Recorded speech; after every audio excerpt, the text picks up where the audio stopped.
Muy bien, pues buenas noches a todos. Bienvenidos nuevamente a otra sesión de los lunes de este Journal Club. El día de hoy, pues vamos a hablar de un tema que viene a complementar todo lo que ya se ha venido presentando acerca de la fisiología univentricular. Y bueno, pues algo y una parte fundamental que a veces es un poco complicado incluso el manejo. Hoy, bueno, pues agradecerte, Ovidio, primero que nada, por supuesto, la presentación del día de hoy, pero también agradecerte todo el apoyo y todo el respaldo que nos has dado a raíz de que eres el experto en electrofisiología, tanto en el hospital infantil como en la parte privada, y siempre estar dispuesto al apoyo como amigo. Muchísimas gracias y bueno, pues te cedo la palabra. Bienvenido y otra vez emocionados de escucharte. Adelante. Muchas gracias, Carlitos. Pues, como decías, realmente hablar de estimulación cardíaca en sí es complicado. Ahora, hablar de estimulación cardíaca en un paciente con fisiología univentricular se vuelve aún más complejo.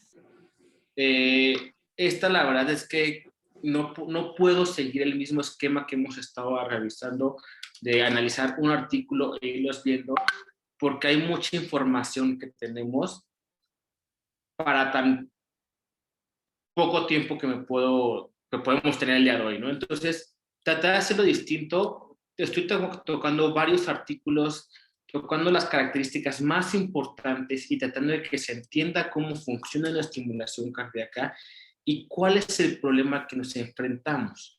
Como decía, no solamente es colocar un marcapasos, sino es entender cómo funciona un marcapasos y cómo este marcapasos a largo plazo tiende en la fisiología univentricular a empeorar el pronóstico a largo plazo. Entonces, vamos a empezar el día de hoy. Nada más como recordatorio para que todos estemos en el mismo canal. La terapia de estimulación siempre requiere de este complejo que está compuesto por un generador, los electrodos y el tejido cardíaco.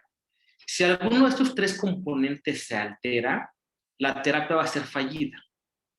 Esto es importante, por ejemplo, en el caso en que tenemos un corazón que tiene múltiples cicatrices, en el que se coloca un electrodo endocárdico o epicárdico, puede causar fibrosis y el tejido y este componente del tejido cardíaco se va a ver alterado, va a haber un aumento en el umbral y eso va a hacer que la pila o el generador se agote más rápido y tengamos problemas con la terapia de estimulación. Nosotros tenemos algún problema con el electrodo, que este electrodo se fracture, que este electrodo se desgarre, vamos a tener pérdida de energía y esto va a hacer que nuestra terapia sea fallida. Entonces, siempre al hablar de estimulación cardíaca tenemos que tomar en cuenta los tres componentes importantes: el generador, los electrodos y esta unión al tejido cardíaco. Vamos a nada más así como rapidísimo a ver estos conceptos importantes para poder explicar bien cómo funciona un marcapasos.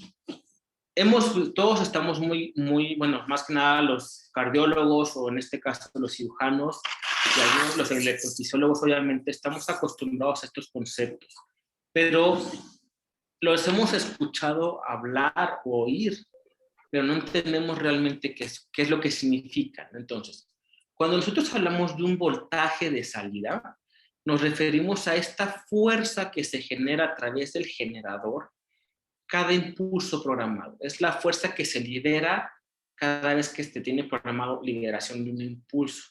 Esta fuerza hace que los electrones se muevan a través del electrodo y lleguen a la parte final de ese electrodo y se contacten con la unión al tejido endocárdico o epicárdico.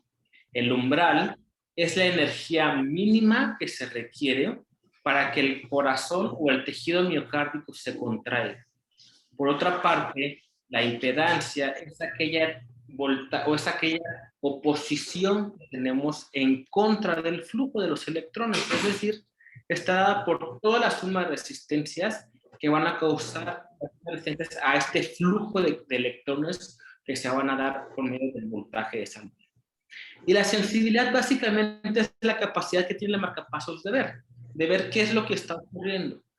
Recuerden que un marcapasos no es capaz de ver una onda P o una onda QRS, realmente de cambios de voltajes intrínsecos, es decir, que ocurren en esta unión entre el electrodo y el tejido miocárdico. Entonces, estos son conceptos básicos para ver cómo funciona realmente el marcapasos. Pero no solamente es eso, recordemos que existe una relación entre estos conceptos y la longevidad que va a haber en la batería o en la terapia de estimulación. Por ejemplo, si yo tengo un voltaje de salida muy alto, quiere decir que yo estoy liberando una carga importante cada vez que libero un impulso, la batería por ende va a disminuir. La longevidad de la batería va a disminuir. Si yo tengo un umbral, que quiere decir esta fuerza mínima para lograr la contracción muy alta, ¿qué pasa? Que yo necesito liberar más energía para que pueda lograr esta contracción miocárdica. Entonces, a mayor umbral, menor longevidad. Al caso contrario, si yo tengo una impedancia muy alta, la impedancia va a permitir que toda esta energía que entra llegue al final y no se pierda energía, vamos a tener mayor longevidad en el marcapasos. Esto es para fines prácticos de inicio, ¿no? También es importante revisar dónde localizamos o dónde se colocan estos electrodos. Inicialmente, nosotros en manera endocárdica preferimos colocar los electrodos auriculares en la aurícula derecha o en la pared anterior cercano o lo más cercano a lo que conocemos como el famosísimo vaz de Bachmann. Por ejemplo, en el caso de los pacientes postquirúrgicos que generalmente canulan a través de la orejuela, esto se complica y preferimos ponerlo en la pared anterior. A nivel ventricular, lo podemos colocar tanto en el septum medio, en la región apical, o en la pared libre del ventrículo derecho o del ventrículo izquierdo, dependiendo si tenemos alguna cardiopatía agregada. Ya para iniciar un poquito en este contexto de cómo funcionaría, cómo entraría la terapia de estimulación en los pacientes con Fontan, vamos a recordar este pequeño estudio en el que se dio seguimiento por 40 años a pacientes en la clínica Maya, pacientes postoperados de Fontan. Tuvieron una causística de 1052 pacientes y de los cuales vamos a observar que hasta a los 30 años solamente el 24% de ellos persistían sin arritmias. Entonces, las arritmias a lo largo del tiempo se van haciendo más frecuentes en estos pacientes. Y estamos hablando de taquiarritmias o bradiarritmias. De hecho, 212 pacientes de estos 1052 requirieron en algún momento terapia de estimulación cardíaca. Y, de hecho, 14 de ellos requirieron hasta un desfibrilador automático implantable. Entonces, esto hablando de las bradiarritmias, que es la indicación número 1 de la terapia de estimulación, dependiendo de las causísticas, vamos a ver que entre el 6 y el 39% de los pacientes con Fontan, o entre el 15 y el 45% de pacientes con Fontan, van a presentar disfunción sinusal y van a requerir estimulación cardíaca.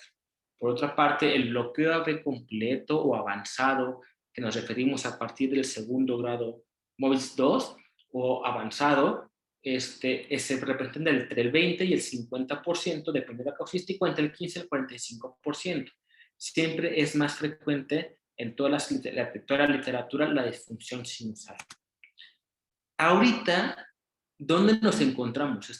Si estamos hablando de la parte que una arritmia empeora o disminuye la función ventricular y la misma disfunción ventricular causa arritmias, entramos en un círculo vicioso. ¿Por qué? Porque también sabemos que la misma estimulación cardíaca va a causar un deterioro de la función ventricular. Y este deterioro de la función ventricular va a requerir estimulación cardíaca. Entonces, estamos en un ciclo que es complicado poder salir de esto. Y vamos a ver qué es lo que encontramos. En este estudio que se realizó en la clínica Mayo, este es un estudio de adultos, se estudiaron durante 10 años, desde enero de 1994 hasta el 2014, 20 años, perdón, a pacientes mayores de 18 años que tenían circulación de frontal univentricular, cirugía de frontal. De estos se incluyeron 439 pacientes, de los cuales 166 tenían marcapasos. Estos pacientes, 79 les hayan colocado el marcapasos en edad pediátrica antes de los 18 años, y en 87 de ellos fue después de los 18 años. ¿Qué es lo importante de observar en este estudio? Básicamente, la mayoría de los marcapasos en la actualidad en los pacientes con fisiología univentricular son epicárdicos, ¿no? Casi el 70, el 60, 70% de cada causística manejan que tienen pacientes con electrodos epicárdicos, y entre el 30 y el 40% son pacientes endocárdicos, tal como podemos observar en este estudio. Aquí ellos lo colocaron electrodos atriales y ventriculares, y en 84 pacientes fueron en tanto cámara auricular como ventricular, y su principal causa o etiología, indicación, fue la disfunción sinusal. En este contexto vemos disfunción sinusal, vemos bloqueo AV completo, y en tercer lugar, casi en todas las causísticas, son las taquicardias auriculares. ¿Qué pasa en este contexto? Las taquicardias auriculares generalmente se convierten en incesantes en estos pacientes. Entonces, lo que nosotros podemos hacer en primera instancia es dar un manejo farmacológico, bloqueando la conexión auriculoventricular, que es lo que determina o lo que nos permite llevar al paciente a una terapia de estimulación ventricular, que en el mejor de los casos, pues empeora un poco su sobrevida. Vamos a ver que de estos 400 pacientes que tuvieron, 360 que no tenían marcapasos, el tiempo que estuvieron libres de esta terapia de estimulación es llamativo, ¿no? Como a los 15 años, solamente el 47% de estos pacientes, de estos 360, estaban libres de terapia de estimulación. Más del 50% a los 15 años requerían de marcapasos para poder continuar. En este estudio, ellos manejaron como principal su modo de estimulación bicameral, era el DDD. Tenían tanto estimulación como detectado auricular y ventricular. Los valores iniciales realmente nada más nos manejaban el umbral. Para fines prácticos, nosotros siempre buscamos un umbral auricular al implante menor a 1.5 voltios y al ventricular menor a 1. ¿Por qué? Porque eso nos permite tratar de prolongar desde un inicio la vida de este generador y que no se termine en 2 o 3 años. En este mismo estudio se refiere que hubieron 129 procedimientos en 75 pacientes, de los cuales estos los más frecuentes fueron por una fractura del electrodo, una falla en el electrodo, una cirugía cardíaca. Se hicieron 62 cambios de generadores y bueno, fueron 4 upgrades a DAI. ¿Qué es importante aquí? Nosotros estamos viendo que la mayor parte de los pacientes tienen electrodos epicárdicos. Pero ¿qué pasa?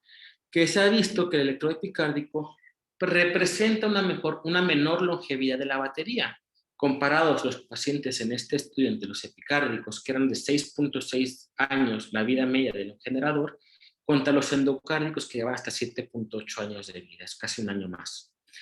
Y algo que es importante, debido a las técnicas que se usan para la colocación de los electrodos, es menor la reincidencia o la reintervención en los pacientes epicárdicos que en los endocárdicos, que tenemos más problemas al momento de la implantación o de mantenerlos ahí.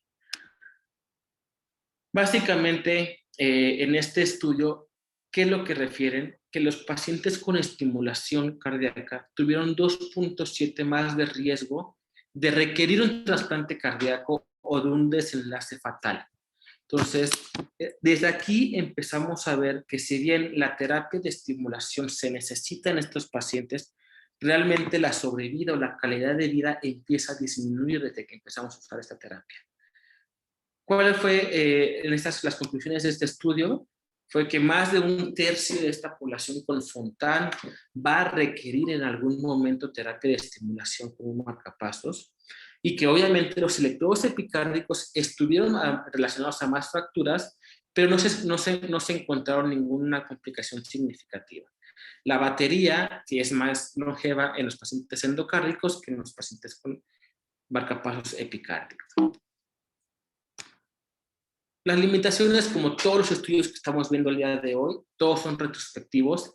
Realmente la información es limitada y en este caso, por ejemplo, no tenemos cuál fue la localización de los electrodos, si fue apical o septal o en la pared libre del ventrículo, que ahorita vamos a ver por qué es importante.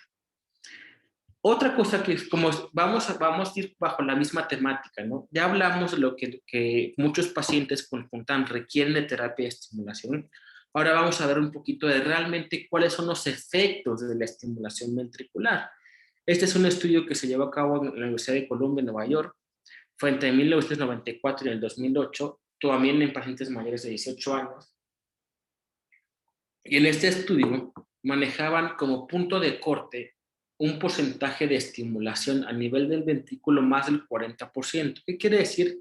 El V-pacing, que es mayor al 40%, que durante 24 horas, más del 40% de la estimulación, del tiempo, tuvimos una estimulación cardíaca, en este caso ventricular.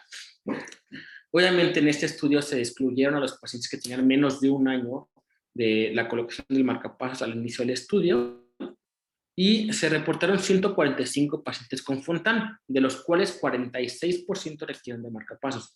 Volvemos a la causística, entre más del casi el 30% de los pacientes requieren de estimulación.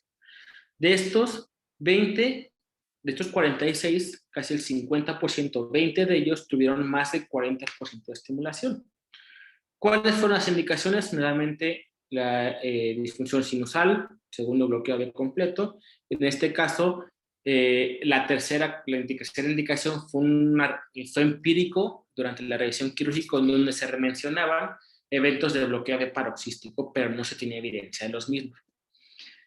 ¿Con qué se comparaban con los MACE, que eran los eventos clínicos adversos mayores? Básicamente, que requerían de un dispositivo de asistencia ventricular, trasplante cardíaco o la muerte del paciente.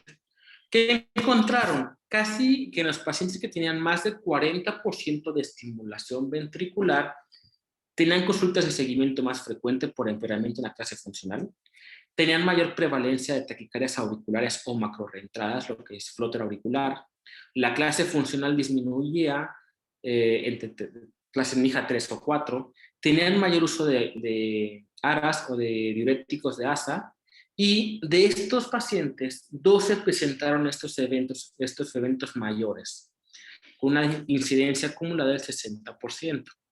Vamos a ver en esta tabla, se hizo un análisis multivariado, y vamos a ver cómo realmente la estimulación ventricular mayor al 40%, un Fontan atriopulmonar, una disminución de la clase funcional, un antecedente de taquiarritmias y una edad avanzada a la evaluación, eran factores de riesgo para presentar estos eventos. Ahora, si se realizaban, cuando se ajustaron estos análisis, cuando se ajustaron las tres variables más fuertemente asociadas con un evento de MACE, en un análisis univariable, vimos que realmente la única que continuaba es la estimulación ventricular más del 40%. Es decir, a mayor estimulamos, mayor disincronía causamos en el endocardio, mayor disfunción causamos en el miocardio, y esto empeora la sobrevida del paciente. Vamos a ver cómo la sobrevida es importante, ¿no? Más bien, la falla, la probabilidad de sobrevivencia disminuye radicalmente. Los pacientes que tenemos más del 40% a los 15 años, ¿cómo disminuye esta sobrevida? Aquellos que tenían menos del 40% de estimulación. Cuando compararon dentro de este estudio aquellos que no tenían un marcapasos versus aquellos que tenían una estimulación menor al 40% o nada más era estimulación auricular, vemos que de igual manera esta sobrevida disminuye. Entonces, Es importante tener en cuenta que a pesar de que sea estimulación auricular solamente, o que busquemos nada más lograr una estimulación auricular, la sobrevida de estos pacientes sí viene a reducirse. En conclusiones, dentro de este estudio, más del 40% de estimulación ventricular está independientemente asociado con un evento adverso mayor, el cual era definido como muerte, trasplante cardíaco o necesidad de una asistencia ventricular en el paciente. Ahora viene la siguiente pregunta, ¿no? Me dice, bueno, a ver, ya me dijiste que la estimulación genera problemas, pero tenemos que hacerle algo. ¿Qué es mejor? ¿El abordaje endocárdico versus el abordaje epicárdico? Y la verdad es que no hay una respuesta real. Vamos a ver en este estudio, que es un estudio en pacientes pediátricos, nuevamente es retrospectivo, se estudiaron los pacientes, es en la Universidad de Iowa y se realizó entre 1985 y en el 2017. Se identificaron a 31 pacientes, de los cuales 26 tenían marcapasos epicárdico y 5 endocárdicos. Y vamos a ver qué ocurre. En estos pacientes, nuevamente, la indicación fue disfunción del nodo sinusal. En este caso, las taquicarias auriculares fueron la segunda causa y el bloqueo había en tercera causa, pero nos topamos con algo importante. Todos los pacientes que tienen marcapasos endocárdicos deben de estar anticoagulados. Y deben de estar anticoagulados por el alto riesgo que tenemos que en este ventrículo sistémico se formen trombos y tengamos un desenlace peor. Entonces, agregar la terapia de anticoagulación en un paciente pediátrico de por sí, que tiene una cardiopatía compleja, y agregar la terapia de anticoagulación, les damos un riesgo mayor, y más en pediatría, ¿no? En este caso, por ejemplo, de los 5 pacientes que tenían, el 87%, es decir, 4, tenían warfarina, y en uno se empezaba a usar dabigatran.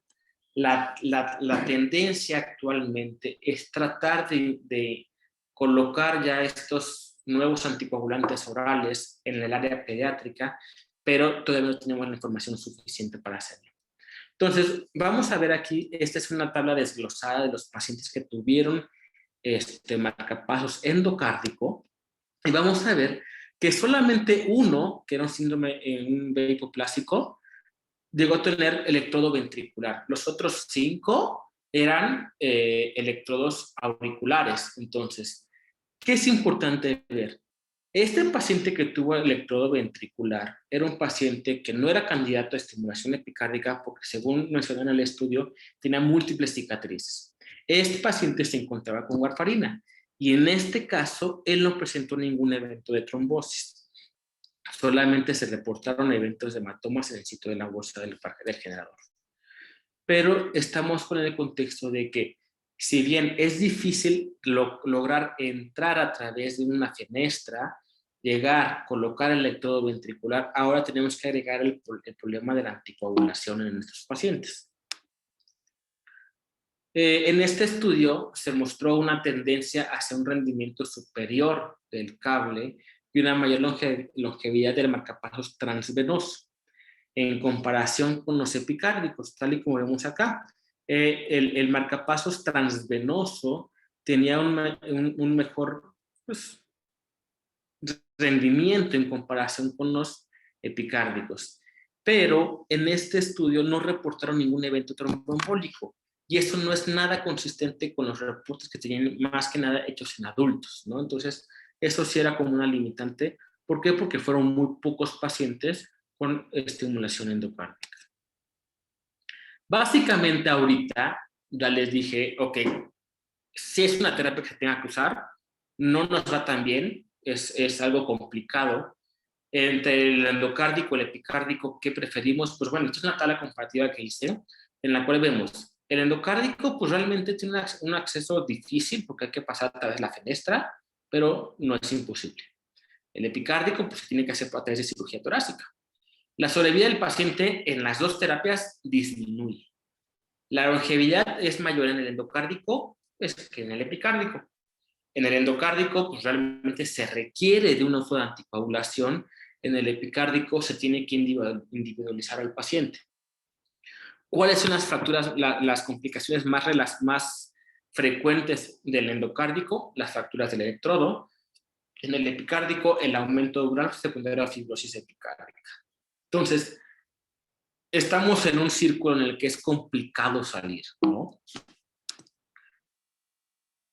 ¿Qué podemos hacer para mejorar esto? Entonces, hay algo que se ha visto y que se está empezando a hacer en todo el mundo, es tratar de localizar o de colocar estos electrodos a nivel en el ápex.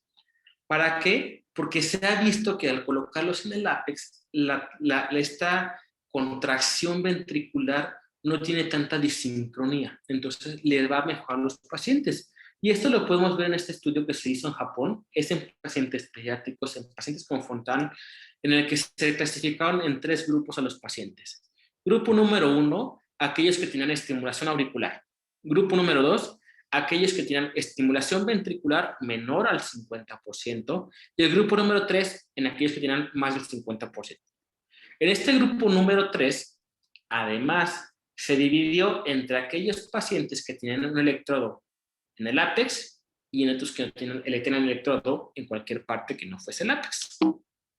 Entonces vamos a ver cómo en el caso número 1, el electrodo se encuentra en la pared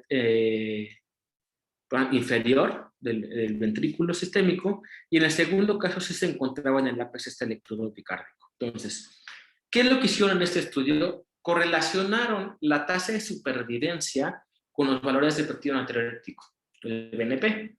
Vamos a ver que en los pacientes que nada más tenían estimulación auricular, el punto de corte que ellos usaron era de 11 picogramos por mililitro y tiene una supervivencia del 100%. Cuando estábamos a nivel ventricular con menos del 50%, este realmente aumentaba hasta el 20.3, pero tenía una buena tasa de supervivencia. Cuando esto aumentaba más del 50%, esto es llamativo. Cuando estábamos en regiones no apicales, el BNP incrementaba hasta 82.8 picogramos por mililitro, a diferencia del apical que era de 27. Y vamos a ver cómo la supervivencia disminuía. Era del 58.9% a los 10 años y a los 20 años del 39.3%. En este estudio, lástima, no hicieron una diferencia entre quienes les iba mejor en la supervivencia, pero bueno, es importante tenerlo en cuenta. La alta tasa de estimulación ventricular está asociado con un peor pronóstico y a niveles de BNP plasmáticos más altos debido a la desincronía que ocurre. Los abordajes epicárdicos se ha demostrado que incrementa el estrés a nivel ventricular y los niveles de BNP plasmático, por lo que se está sugiriendo y empezó a hacer es que se coloque este electrodo en el ápex, a nivel apical. Hablando de la parte endocárdica, la que nos gusta a nosotros los electrofisiólogos, es que actualmente estamos hablando que hace 15 años empezó lo que es la famosísima estimulación hisiana. La estimulación hisiana basa su concepto en que en lugar de colocar el electrodo endocárdico a nivel del ápex o del septum interventricular, lo coloquemos a nivel del GIS. A nivel del GIS vamos a permitir que la despolarización se lleve a cabo a través del sistema intrínseco del paciente. Esto se ha empezado a hacer, se está haciendo en pacientes con el corazón estructuralmente sano, y en algunos centros como en Italia se empiezan a hacer ya también en pacientes con cardiopatías congénitas, por ejemplo en Canal B. Sin embargo, si lo traspolamos actualmente a lo que tenemos en México tenemos de entre 4 y 5 años que se están empezando a hacer. Generalmente los protocolos que tenemos aquí en México son todavía en pacientes con disfunción sinusal, en los que tenemos como este backup de que tienen una conducción AV preservada, y ya se empiezan a usar en pacientes con bloqueo AV completo. Entonces, en este caso, la ventaja que tiene es que vamos a colocar 2 electrodos, uno a nivel de la aurícula derecha, la orejuela, y el otro va a ser a nivel de la aurícula derecha, a nivel del GIS, la región perforante. Entonces, dejaríamos de tener un electrodo a nivel en el ventrículo sistémico y nada más colocaríamos el electrodo a nivel del GIS. ¿Cuál es la complicación o cuál es lo difícil en un paciente con una cardiopatía o con un paciente con fisiología univentricular? Es que de por sí el sistema de conexión será alterado. Entonces, en este contexto, tendríamos que entrar con un mapeo, localizar primero el GIS a través de un estudio electrofisiológico. Una vez localizado el GIS, introducir este electrodo, colocarlo ahí y ver qué mejoría puede tener. Esto es algo que se pretende hacer, no se ha hecho todavía en Fontan, pero es lo que sigue en la terapia de estimulación endocárdica. Entonces, es lo que les comentaba, ¿no? Que en México la verdad aún desafortunadamente la experiencia es poca, se está empezando a hacer en corazones estructuralmente sanos, pero eso es a lo que queremos llegar, lograr hacer una estimulación gisiana en estos pacientes que les permita mejorar esta sobrevida y nos permita mejorar nuestra técnica de estimulación cardíaca. Aquí la verdad es que esto es como un panorama muy general de lo que estamos viendo, qué es lo que tenemos que hacer. Sé que no es fácil, o que yo no me hubiese gustado decirles, saben que vamos a hacer esto y vamos a mejorar, pero creo que estamos viendo áreas de oportunidad en las que podemos ir mejorando. Por ejemplo, esta colocación de los electrodos a nivel epicárdico, tratar de evolucionar con mayor velocidad la parte de la estimulación gisiana en México, son cosas que nos pueden ir apoyando y que pueden mejorar pues, no tan largo plazo la sobrevida de estos pacientes. Aquí la verdad es que quisiera preguntarles ya a los cirujanos, ya para que no sea un monólogo completamente esto, considerando que tenemos casi un tercio de estos pacientes con Fontan, en la mayoría de las causísticas, ¿considerarían ustedes dejar de manera profiláctica electrodos epicárdicos sin que se tenga que ocupar? No sé si alguien quisiera comentar esa parte. Sí, me encantaría. Yo creo que sí sería un punto muy a favor. El tema, No se ve desafortunadamente, que está retocada, ¿no, verdad? el tema desafortunadamente es los costos. Yo creo que hay algunos casos en los que diríamos nosotros, ok, o sea, este paciente tiene una alta posibilidad de utilizar este marcapasos y le puedo dejar un cable permanente y dejarlo ahí para que si se necesitara después ir a colocar el generador.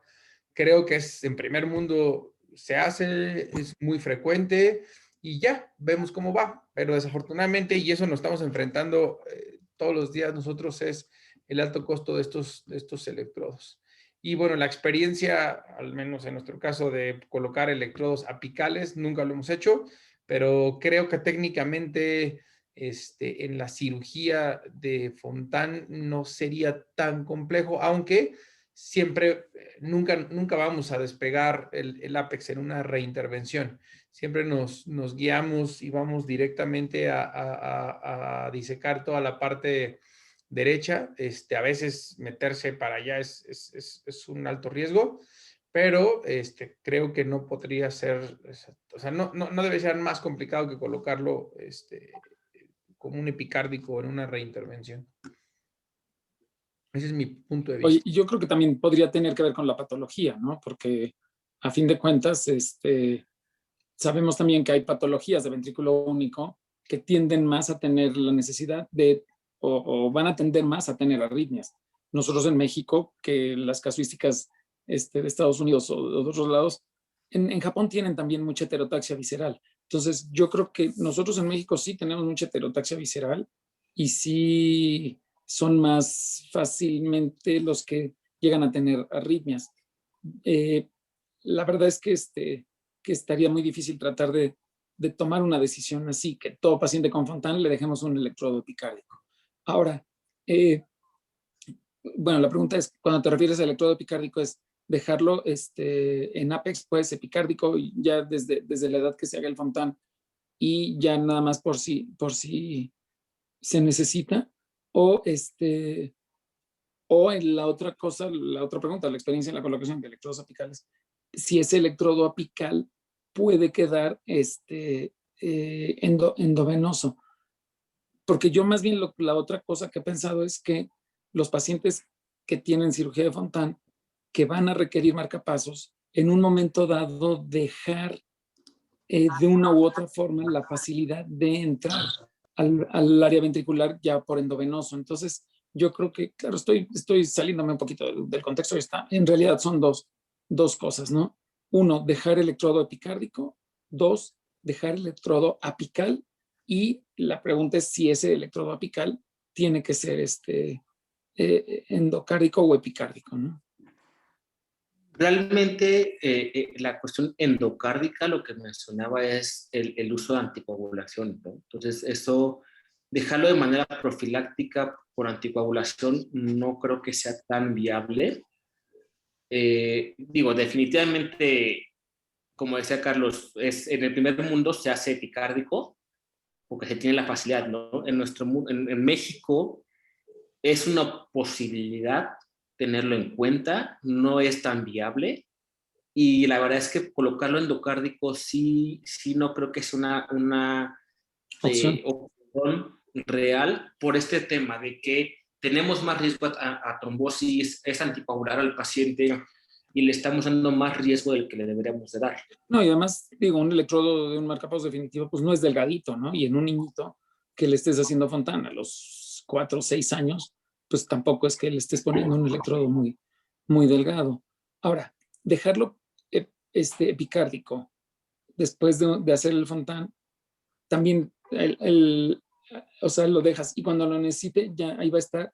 Pero ¿y cómo van a estar las impedancias? O sea, ¿cómo va a estar la fibrosis? Vas a tener mucha pues mucha resistencia ahí. Entonces, y a veces lo que tenemos que hacer es, cuando ponemos electrodos, no solo en Fontan, en cualquier patología, sobre todo en biventriculares, que es donde más ponemos marcapasos, normalmente los ponemos epicárdicos. Y cuando tiene uno que reoperarlos, o estás siguiendo el epicárdico y de repente te das cuenta que ya tienes que cambiar el electrodo porque ya formó mucha fibrosis y se está consumiendo los generadores rapidísimo y no le dura ni un año, ¿no? Por los parámetros que tienes que dejar. Entonces, pues también ahí habría que Sí, claro, y el electrofisiólogo nos ayuda a que el marcapasos rinda lo mejor posible, pero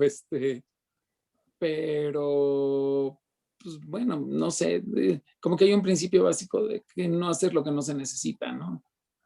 sí, digo, definitivamente tiene mucha razón, tenemos que darle un seguimiento y de hecho fue mi primera pregunta, dije, bueno, si dejo un electrodo epicárdico y lo utilizo 5 o 6 años después, pues cómo voy a saber cómo se mantuvieron bueno, los umbrales más que nada, ¿no? Esta fibrosis, cómo se fue dando. Y no es algo que tengamos la facilidad para hacerlo de primera instancia. Pero sí, digo, la verdad es que fue una pregunta que vi que se repetía, más bien fue una causística que vi que se repetía tanto y dije, bueno, a lo mejor y puede ser una opción. Sé que en algunos lugares se hace, creo en lo particular o en lo personal que aquí en México no es viable todavía, pero bueno, es algo para tener en cuenta con todos, ¿no?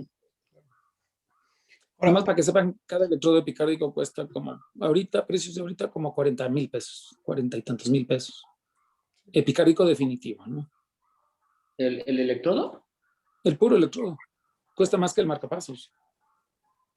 Digo, ahorita mañana vamos a poner un marcapasos, un niño que hay que cambiarle y le pedimos los electrodos. Así llegó la factura por 2 electrodos epicárdicos, 80 y tantos mil pesos. Ahora, otro punto que no sé también cómo lo veas tú y cómo lo consideres, en estos estudios que hablan acerca de la necesidad de los marcapasos en el niño operado de Fontan, también se relaciona mucho con el tipo de técnica quirúrgica, ¿no? Creo que también el hecho de haber evolucionado a hacer el Fontan extracardíaco, ha disminuido mucho la necesidad de la estimulación eléctrica. Eso por un lado. Y por otro, bueno, tú comentabas acerca algo de la anticoagulación.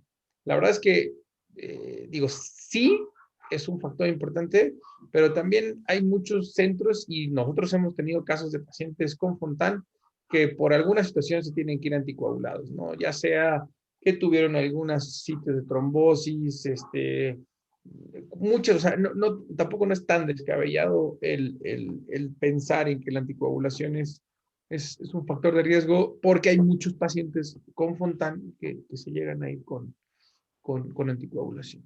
Poblados. De acuerdo, sí, Aurelio, de acuerdo.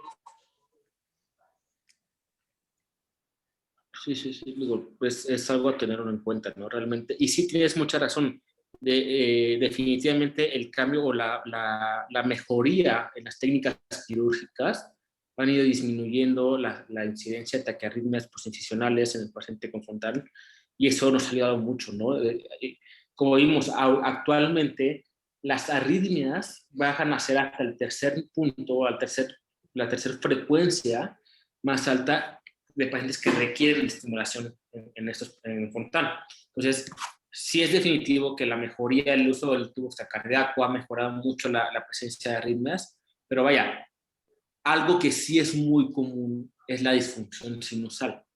Y esto se ha mantenido pese a la mejoría en las técnicas quirúrgicas. Sí disminuyeron la cantidad de arritmias, de taquicardias auriculares, taquicardias por macroventeadas, pero sí hemos visto que la disfunción sinusal en estos pacientes, como que la tendencia es la misma, ¿no? 60, 50% en todas las causísticas. Manejé causísticas de Estados Unidos y de Japón, básicamente. Entonces, creo que ahí sí es algo que tenemos que investigar un poquito más, la causa de esta disfunción sinusal per se. De acuerdo, de acuerdo. Y bueno, pues tienes un buen foro. La verdad es que hay muchos conectados, entonces, no sé si alguien tenga algún comentario, alguna pregunta. Hola, buenas noches. Soy Hola, Carlos González, soy electrofisiólogo del Instituto Nacional de Pediatría. hola Aquí Carlos, amigo de Ovidio y bienvenido. siempre Mucho entramos gusto. en equipo. Perdón por invadir un poquito su... No, adelante, qué gusto. Sí, nada más platicando un poquito, bueno, ya como comentó el doctor Cortázar, de estos manejos complejos, idealmente ya entre menos estimulación ventricular tengamos es la mejor, pero ¿qué pasa en aquellos niños que ya requieren estimulación ventricular y todavía no hemos desarrollado las técnicas óptimas? Entonces, bueno, el seguimiento de estos pacientes definitivamente requiere de un manejo interdisciplinario, obviamente de parte de nosotros de electrofisiología, en conjunto, bueno, con cirugía, cardiología y ecocardiografía. Entonces, tratando de ver, bueno, actualmente estamos viendo como que algunas técnicas para mejorar los parámetros de estimulación y ver algunos conceptos de sincronía intraventricular. Finalmente sabemos que es una fisiología muy, muy distinta. De por sí, sincronía interventricular, estos parámetros ecocardiográficos son difíciles en pediatría. Bueno, lo he platicado con los ecocardiografistas con nosotros. En univentriculares es mucho peor. Pero si podemos tener diferentes maneras de evaluar las distintas maneras de programación para tener una función del ventrículo óptima, y es algo que se puede hacer en integral, y de hecho están surgiendo bastantes cosas, ¿no? Estos métodos avanzados de ecocardiografía. Entonces es algo interesante que en conjunto con los ecocardiografistas se puede realizar.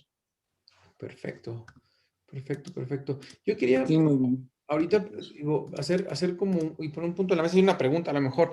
Yo sé que muchas de las técnicas que hablaban intracardíacas, ¿qué pasa, por ejemplo, con las válvulas AV únicas que ya tienen cierto grado de insuficiencia en la fisiología univentricular y que se tiene que poner un marcapasos? ¿También es un punto a considerar o definitivamente no va a entorpecer la función valvular cuando se tiene que poner un marcapasos o un electrodo intracardíaco?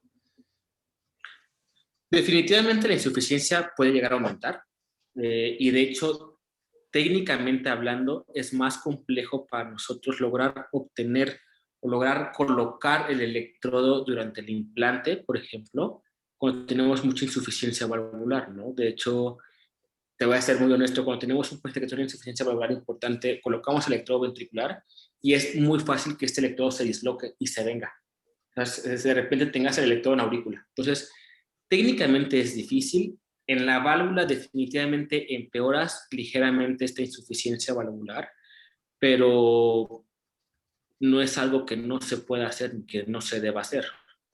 De acuerdo, de acuerdo, de acuerdo. Muy bien. Perfecto. ¿Algún otro comentario? Ahora, lo de la estimulación de las de His, ¿eso ahorita está haciendo solo para biventricular? Sí, apenas está. La verdad es que en México tenemos 5 o 6 años que se empezó a hacer. Son pocos pacientes. Yo la verdad puse uno, pero fue con un médico que vino de Chile, de Argentina, a enseñarnos. Es complejo, es algo que se está empezando a hacer en el paciente con corazón estructuralmente sano, en donde sabemos dónde se encuentra este GIS, conocemos básicamente cómo es la anatomía del GIS, los tipos de GIS que existen. Entonces, es algo que se está empezando a hacer, estamos en pañales en el mundo y más en México, pero sí es algo que viene a la tendencia y que probablemente en un par de años pueda ser una opción para nuestros pacientes. ¿No, Carlitos? Y otro método de estimulación que también yo creo que viene de mucho interés para cardiopatías congénitas complejas y univentriculares son los marcapasos sin cables, que es un dispositivo endocárdico que no requiere electrodos ni generador, y el generador está en el mismo sitio de estimulación. Incluso están en desarrollo, y ahorita es únicamente unicameral, y definitivamente un unicameral, un BVI en un univentricular va a ser terrible, pero están en desarrollo bicamerales, que son dos dispositivos, una aurícula y otro ventrículo, que pueden tener sincronía entre sí, y eventualmente ese podría ser, digo, en algún futuro, alguna opción, por un acceso, obviamente requiere un manejo también interdisciplinario con hemodinamia y con cirugía, manejos híbridos quizás, para el acceso por medio del tubo extracardíaco o diferentes opciones, ¿no? Pero es algo que viene en el futuro y puede ser alguna ventaja. Bueno, padre. Ya que se conecte el auricular con Sí. el ventricular por Bluetooth o algo así. Ya le pones. Sí, algo así. Ajá. No, pues sí, la verdad es que ahorita que lo dices, la tecnología actual la usamos de ese tipo todos los días. O sea que yo creo que un poco es por la seguridad de los cables todavía, ¿no? De la sensación de continuidad de un cable, o sea, a través de un cable, ¿no? Que va a fallar menos por ser más simple que a través de dispositivos de radiofrecuencia o sea, radiofrecuencia en el sentido de usar ondas, pues, de cualquier tipo, llámese FM, AM, Bluetooth o lo que sea, ¿no? Pero bueno, a fin de cuentas tendría que ser así, ¿no? Es otra tendencia. Ok, oye, y por ejemplo, a ver, estamos en un foro donde hay muchos, tenemos todas las especialidades que hablamos de cirugía cardíaca.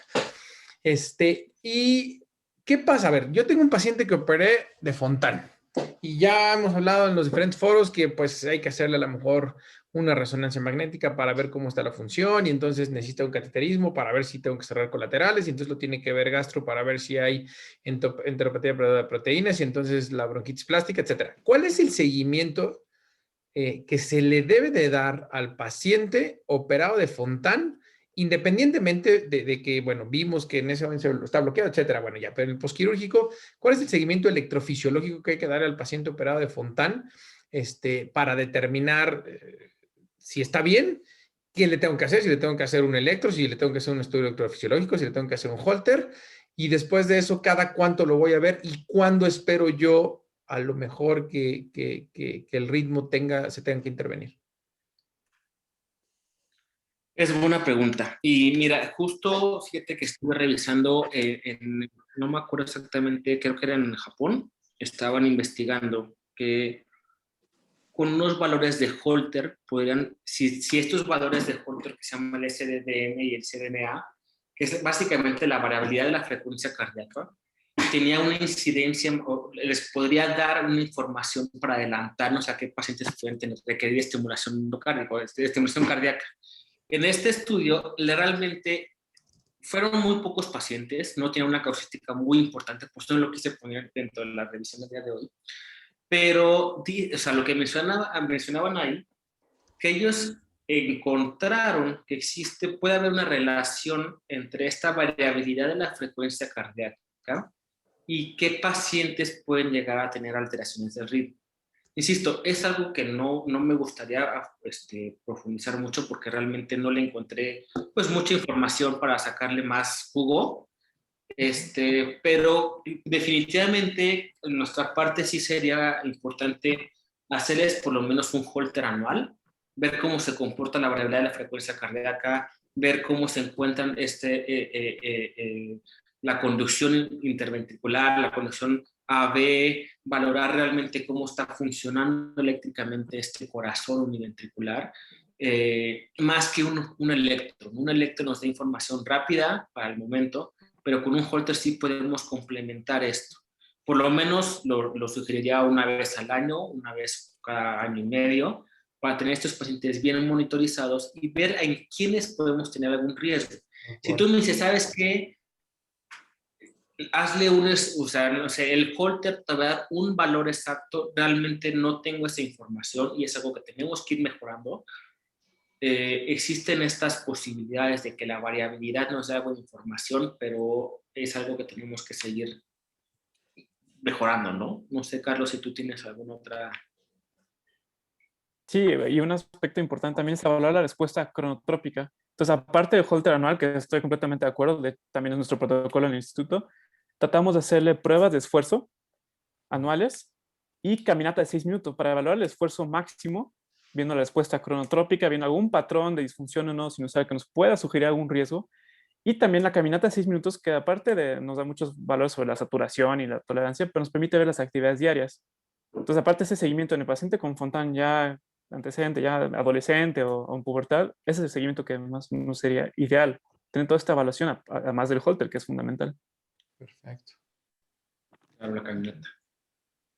Muy bien. No, eso es muy interesante porque sí, digo, yo sé que esta parte de repente se nos complica o le damos o lo dejamos o pasar incluso a segundo término la parte Ahora, que ahorita que comentabas de la caminata de 6 minutos como prueba de Fontan, esa también se hace un poco para, bueno, ahorita que lo estás mencionando, yo lo estaba estudiando eso por el manejo de la presión pulmonar en el paciente con Fontan. Entonces, cuando hay cierta hipertensión pulmonar, una manera de evaluarla es esa, la caminata de 6 minutos. Y también se ha visto pues que los pacientes de Fontan a mediano o largo plazo, una de las causas por las que empieza a disfuncionar el Fontan es por cierta elevación de las resistencias vasculares pulmonares, aunque todo esté bien, pues, o sea, a fin de cuentas es algo inherente. Ahora, aquí también puede surgir la pregunta, ¿qué tanto es la presión pulmonar mínima, pero un poquito elevada porque el paciente está teniendo arritmias o en un momento dado también que la arritmia se esté asociando a esa hipertensión pulmonar? Yo ahorita que lo estoy pensando, yo creería que si con una caminata de 6 minutos se me logra presentar una arritmia o con la prueba de esfuerzo, la pura arritmia me va a producir, me va a hacer que se aumente, aunque sea un poquito, la presión pulmonar, porque el vaciamiento ya no va a ser tan fisiológico, pues, tan sincronizado, pues eso, fisiológico, tan libre. Al presentarse la arritmia, el vaciamiento de las venas pulmonares no va a ser tan libre y eso va a tender a detener un poquito ese flujo y aumentar la presión pulmonar. Entonces, por ahí podría estar también la cuestión. Y me llamó la atención que el artículo también además menciona más de 40, que hablan de arritmia ya con marcapasos, cuando más del 40% dependen del marcapasos. Se me hace mucho, o sea, yo me hubiera pensado que con menos del 40% ya se consideraría una arritmia o más grave, pues, o con más mal pronóstico, cuando el marcapasos tiene que estar estimulando aún menos del 40%. Y entonces aquí viene otra pregunta. No solo para corazón univentricular incluso, sino a lo mejor también para biventricular. Ustedes como electrofisiólogos, si yo tengo un paciente que el 40% de los latidos está dependiendo del marcapasos o el 50% o algo, ¿qué es mejor? No convendría en un momento dado, ok, mejor ya lo bloqueo y que sea el 100% y le meto un biventricular, un bicameral o ver que de alguna forma ya mejor todos y lo logro sincronizar mejor. O sea, en pocas palabras, ¿qué es mejor? ¿Que unos entren y otros no? ¿O que de plano dependa al 100% del marcapasos? No, aquí el problema es que entre más se estimule el marcapasos, más disincronía causa y eso hace que la función empeore. Vaya, aquí es, entre más se estimule el marcapasos, mayor daño miocárdico va a ejercer por esta disincronía entre la contracción ventricular. Entonces, ¿qué es lo ideal? Que se estimule lo menos posible. Entonces, entre menos estimulemos, menos disfunción ventricular tenemos a largo plazo y mejor sobrevida. Entre más estimulamos, como dice, si le estimulas 100%, realmente yo estoy condenando a que este ventrículo disfuncione muy rápidamente. Más que nada, ese es el concepto del 20% de estimulación y la disincronía o esta falla ventricular que nosotros le estamos causando al paciente, ¿no? Okay. Beto, adelante. No, pues súper interesante la plática, y yo creo que pues sí es cuestión de hacer un protocolo y el análisis y el seguimiento de todos nuestros casos de Fontana, ¿no? Porque es un punto interesante. A mí lo que me da la atención, y no sé, ya me conecté un poco tarde, pero también yo creo que debe de influir mucho el tipo de corazón univentricular que tenemos, ¿no? Porque el hecho de tener una atresia tricuspidia y un ventrículo izquierdo muy cercano a lo normal, el sistema de conducción también tendría, o bueno, esa es mi pregunta, ¿no? Ahí no sé si ustedes tengan también, o en alguno de los artículos haya especificación sobre la presencia de una atresia tricuspidia sobre alteraciones del ritmo en comparación con un corazón univentricular o heterotaxias y demás, que son mucho más propensos a trastornos del ritmo. Realmente, hablando nada más de la parte de estimulación, depende de dónde se coloquen los electrodos, ¿no? Te voy a ser muy honesto, la verdad es que sí mencionaban todas las diferentes cardiopatías en las que se presentaban, definitivamente no sabemos dónde se colocan estos electrodos, y esto es lo que realmente nos diría si una atresia tricuspidia se colocó el electrodo, se me ocurre ahorita, ¿no? A nivel apical, tiene mejor sincronía que el que se colocó en la pared libre del ventrículo. Entonces, creo y depende mucho de dónde coloquemos los electrodos. Lo ideal siempre es tratar de colocarlo lo más cercano al sistema de conducción normal, como dices, pero eso en un paciente con cardiopatías complejas se vuelve muy difícil. Yo creo que más va por ahí. Bueno, contestando un poco a lo mejor la pregunta, mientras más la cardiopatía, la alteración anatómica se acerca más a lo normal, por ejemplo, una atresia tricuspidia, que es la más, digamos, de corazón univentricular, es la más normal, por así decirlo, aunque pues no es normal, ¿no? Pero sí, lo más cercano a lo normal. A que las vías de conducción van a estar lo más cercano a la normal, probablemente sean las de más fácil estimulación y las de mejor respuesta a una estimulación, ¿no? Sí, quién sabe qué. Es algo que tenemos que buscarle más, la verdad. Muy bien. Perdón, Beto. No, la verdad es que es súper interesante, porque todos esos pacientes, como dices, salen del Fontana y después el seguimiento no es el óptimo, ¿no? Claro. Creo que sí tendría que hacerse una clínica como tal del seguimiento de todos esos pacientes de Fontana.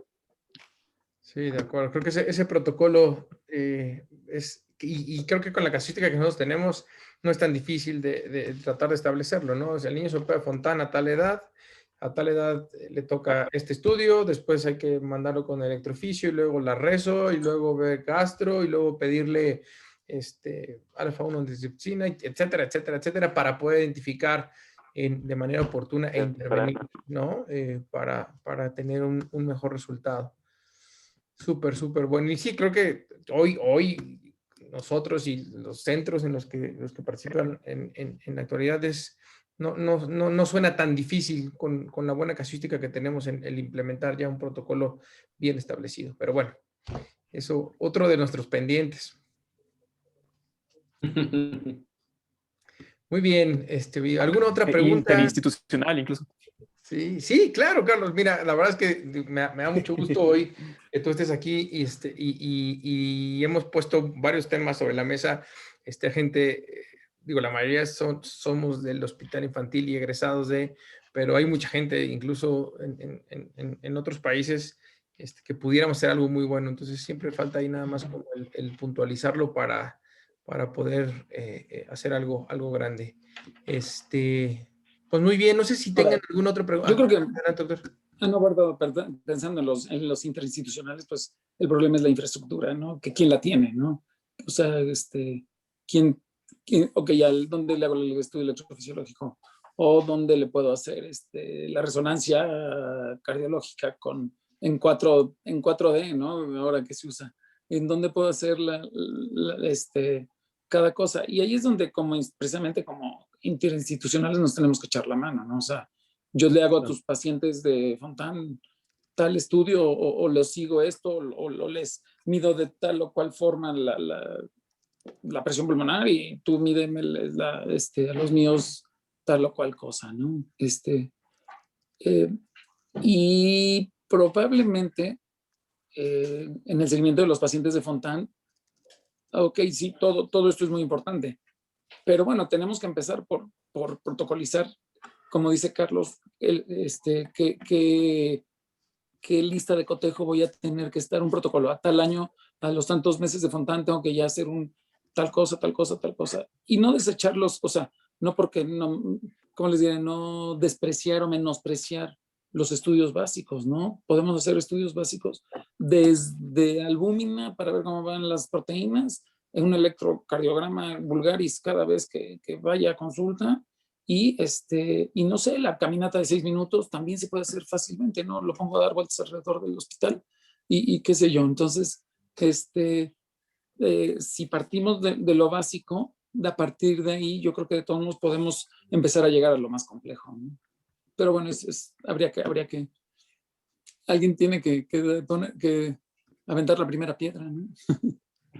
Es correcto. No, muy padre, ¿eh? Está padre, ¿no? Es muy padre todo lo eléctrico del corazón. De acuerdo. Muy bien, Ovidio. Pues, ¿alguna conclusión, alguna situación que nos quieran decir, Ovidio, Carlos?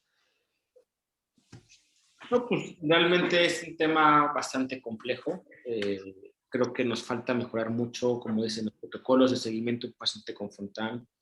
Definitivamente la terapia de estimulación tiene que ir mejorando con el transcurso de los años y esperemos que este desenlace o este porcentaje de pacientes que empeoran con la estimulación disminuye y al contrario mejore, ¿no? Como es con el resto de los pacientes con un corazón estructuralmente sano. Pues nada más agradecerle a la presencia a todos, muchas gracias. A Carlos, a todos por la oportunidad de estar acá y qué bueno que les gustó la plática y esperemos tener más frecuente. Seguro que sí. Tienes, ya sabes, muchas felicitaciones, amigo. Y bueno, pues antes de terminar, quisiera comentarles el día de hoy que la próxima semana cumplimos nuestro primer año. La verdad es que estoy muy contento por esto, por todos los que han estado presentes durante este año. Estábamos pensando ahí que si hacíamos algo especial, si no, la verdad es que por fines de tiempo, la realidad es que lo especial es que pues le toca a alguien más y que le toca a Majo Pagán, va a presentar, siempre son muy buenas sus ponencias y pues aquí ahora sí que festejamos todos. Ese día probablemente les recomendaría que se tomaran un vinito ahí durante la sesión de Majo para celebrar y festejar todos. Y bueno, pues muchísimas gracias por este año a todos y bueno, esperamos que vengan muchos más. Pues muchas gracias a todos. Gracias, Ovidio, otra vez, de verdad. Nuevamente agradecerte esa siempre buena disposición que tienes, no solamente con nosotros, sino también con los residentes para la enseñanza, que es parte fundamental en esta área que a veces la dejamos un poquito de lado por falta de conocimiento, por supuesto. Muchas gracias y que tengan todos muy buena noche. Gracias. Hasta luego a todos.